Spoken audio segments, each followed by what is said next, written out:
Pasaulio pradžioje ugnis buvo akmenį. Perkūnas kėlė į akmenį ir jis kėlė gyvybės kibirkštį, kuri dega mūsų širdyje kaip gyvybės žarėje. Perkūne Dieve, duok mums ugnies, kad ji mus kaisintų, stiprintų, šviestų, saugotų nuo pykčio, blogio ir tamsos.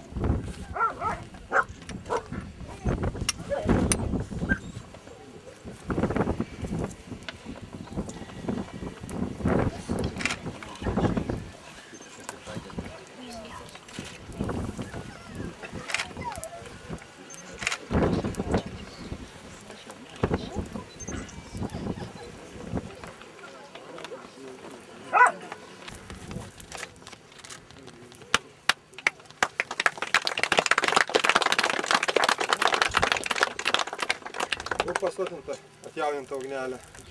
Skaistink mus, stiprink mus. Jau 21 metus 3 Liepos savaitgalį Šatrijos kalną aplanko senojo lietuvių tikėjimo dievai, nes čia Adolfo Gedvilo dėka atnaujinama amžinoji ugnis. Šiais metais Liepos 18 dieną apeigas vedė Darius Ramančionis.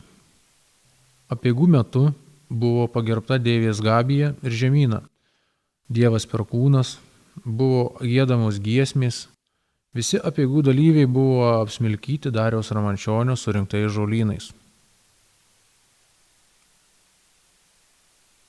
Apeigas papildė iš Kauno Santakos Romuvos atkeliavusi ugnis, kuri 2 dienas valtimis keliavo Nemunu ir buvo užžiebta 5 skirtingose vietose, o galiausiai susijungė su amžinąja ugnimi.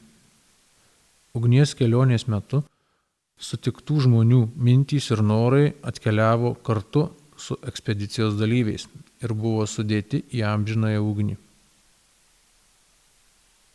Pasibaigus apeigoms po atviru dangumi susirinkusieji sugužėjo į Ringaudo dvarą, kur dalinosi su neštinėmis vaišėmis ir dienos įspūdžiais. Surengtos mažos krivulės metu aktyvesni bendrijos nariai dalinosi idėjomis, mintimis ir ateities planais.